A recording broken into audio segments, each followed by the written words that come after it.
Happy Monday, everybody. I am Michelle with Fun in Key West, and I am so glad that you stopped by today for our episode of Historic Marker Monday.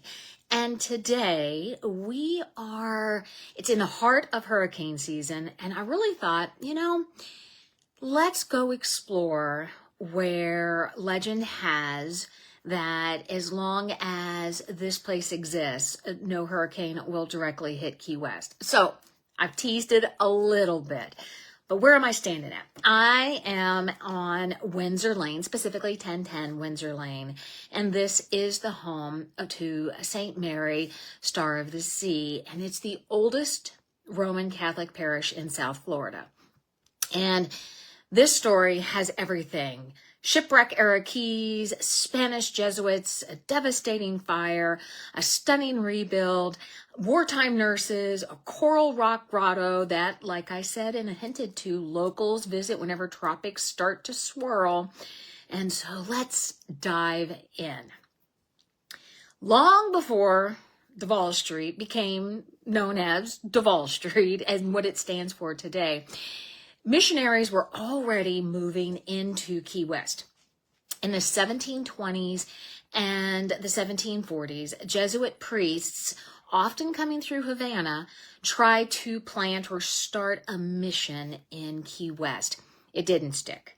The English raiders and general instability usually sent these missionaries back to where they came from. But the spark was lit. Somebody needed to establish a mission in Key West. So we fast forward to the 1840s, and Key West is growing. Federal installations are in place, and they're expanding. And the first recorded mass is said to occur in 1846 upstairs in the City Hall at the foot of Duval Street. Soon after that, Father John F. Kirby arrives from Savannah, and on February 26, 1852, the island dedicates the first Catholic church at Duval and Eaton. It's the fifth Catholic church in all of Florida and the first in South Florida. So fitting the geography of the area, the parish takes on the name of St. Mary, Star of the Sea, or Stella Maris. And it's a traditional title for Mary as a guiding light to mariners. So that's very fitting for Key West. Did you know, though, and here I'm going to sprinkle a little bit of these did you knows throughout this. In 1852 through 1853, the parish rang the bell 3 times a day, and the people of Key West at that time were very familiar with that mellow sound, and some of them almost timed their day to those sounds. In where I live up north, there's a church that plays, and it's a sing-song bells. So it's not chiming, but they usually sing songs. The bell does songs. But anyway, and it's usually around noon and 5 or 6 o'clock. And you find yourself, when you hear them, you go, oh, is it already noon? And I can imagine back in that time, as the people of Key West heard these bells, it set their day. It was, it's this time already, because you hear those bells. It's amazing how sounds and all of that occur at a regular time throughout your day, end up setting your schedule. As we know, though, in Key West in the 1850s, yellow fever hit really hard, and the parish was not spared from that. They lost several of their leaders and their fathers there. But the parish kept on going. Some of the priests, like I said, did not survive the yellow fever outbreak, but the parish continued through the strength of its parishioners. And in 1868, there was a huge turning point. 5 sisters from the Holy Names of Jesus and Mary arrived from Montreal, and they started the first Catholic school in Florida. And over time, it's become the longest running Catholic school. So they had a whole constellation of schools. They had a whole under their one umbrella. They then had schools that were specifically to certain populations. So you had St. Joseph School for boys. You had another that included education for the Cuban parishioners, and they expanded those out. And the convent there, because of the sisters, even added a steeple because they thought the original design of the church needed a little bit of balance. So they added a steeple. And did you know that there was a Cuban chapel on Duval? And when its staffing started to diminish, it was moved and later used as the parish hall today. And when you go to visit St. Mary's, it's the parish gift shop. So you have this history within history as you go to visit. As with a lot of the buildings and a lot of history in Key West, there is a devastating fire. In September 20th, 1901, the original wooden structure of the church burns. And I'm sad to say that there is evidence that there was arson involved. But the parishioners rescued what they could. Some had found the charred candlesticks, stations of the cross, and a simple plaque that honored Mary, Sea of the Star. And so then the masses were moved to the Covenant Hall. And of course, with every Key West story that I talk about, there's a comeback. So on comes the comeback. The cornerstone for the new building is set February 2nd, 1904. And you can see that there's a dedication right there on that cornerstone. And the architect, Brother Cornelius Otten, is a Jesuit craftsman. And let me tell you, he knew how to stretch a dollar. When you look at some of the expenses and how much it cost to build some of these buildings, especially back in 1904, you will be surprised to hear that they rebuilt that church for under $25,000. $24,444 is what the history of the church says it was built. It's incredible that it was built for that much. The church is then dedicated on August 20th of 1905. So they lay the cornerstone in 1904, and then about, 9 months later, they then dedicate the church. And architecturally, I'm telling you, it's a Key West classic. Outside, you have this eclectic American Victorian look, and you have profiles of early Renaissance revival, and you have the arches, and you have this Gothic look, and you have these louvered shutters and colored glass. And the stone bricks that the church is built out is actually poured concrete made from Olithic limestone, which was quarried right there on the site. And so the local rock becomes the church walls. And inside, think of some of the most beautiful churches that you've seen around the world and pictures that you've seen. There's a flat-barreled vault ceiling and pressed metal. You have cast iron columns and lots of light. And when they designed it, they knew that this location in Key West was not very climate friendly in terms of the heat.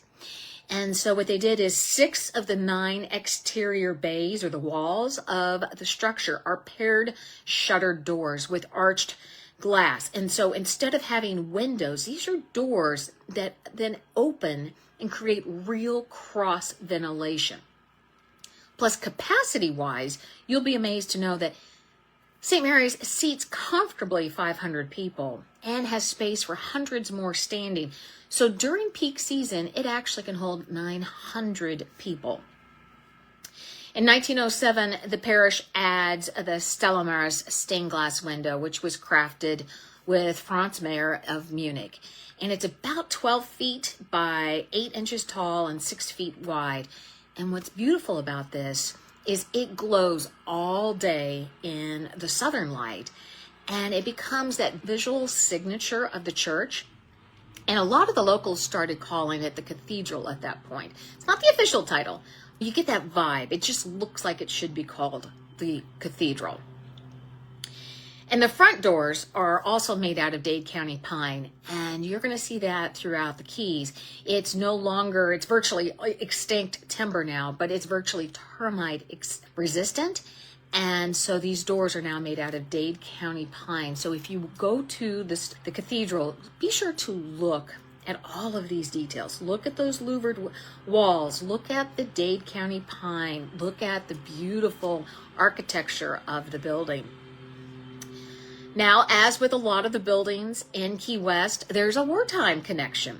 When the USS Maine explodes in 1898, the Convent of Mary Immaculate became the Key West Covenant Hospital almost overnight. Classrooms were turned into wards, elegant parlors became a pharmacy, and the second floor became operating rooms. There were about 500 beds, and about 600 wounded were treated there during the Spanish-American War. The Maine's chaplain, the USS Maine's chaplain, recovered at the Covenant and celebrated Mass with a recovered chalice from his crew. So there was a beautiful image of faith meeting history, and it all came full circle. Now, St. Mary's is known for the Our Lady of Lourdes Grotto, and this came to be in May 25th of 1922 during the Feast of the Ascension. Sister Louise Gabriel dedicated Our Lady of Lourdes Grotto. She had survived 3 major hurricanes since she arrived in Key West in 1897. So over the last, 25 years that she'd been in Key West, she had survived 3 major hurricanes. And she wanted a place where the community could come to pray for protection.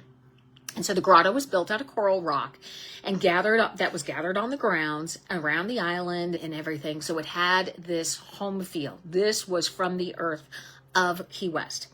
And it was funded and built by friends and neighbors.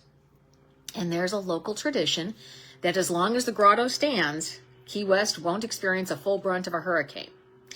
Now today, when that cone of uncertainty leans towards the Keys, people, they come to the grotto, they light candles, they pray the rosary, and there's even an inlaid stone rosary path with bronze plaques naming the mysteries and gather for Mass around Our Lady of the Grotto. If you get a chance to explore the grounds, be sure to check out that inlaid rosary. Even if you're not Catholic, it's an amazing homage to faith and the ability of prayer and the belief in prayer. And what's interesting is, since then, Key West really hasn't had a direct hit of a hurricane. There's been some massive close calls and some really debilitating and very destructive forces that came through. But the grotto still stands. And TV crews often will broadcast from there just for the lore of that. And Sister Gabriel served in Key West for 51 years, and she's remembered as a lamp of faith. So over the years, the parish has transitioned from Jesuit care to the Archdiocese of Miami, and that occurred in 1970. And it's also undergone a lot of major restorations. There was one in the late 1980s, and by 1992, the church is actually listed on the National and State Historical Site, so it's a preserved and protected place. You have all kinds of devotional life that's very active on the grounds. You can look for the Infant of Prague statue gifted in gratitude to the church by a mother whose 3 sons returned safely from World War II. And the intention book nearby often holds prayers from and for military families.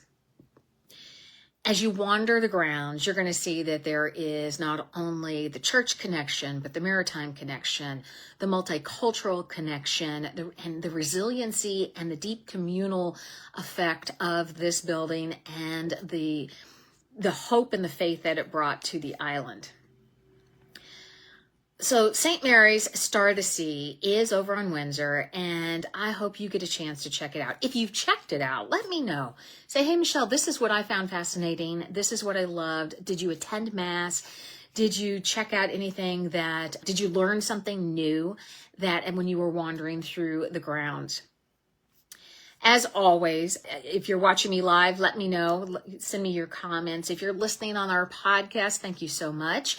Send me a DM and say, Michelle, this is what I found fascinating.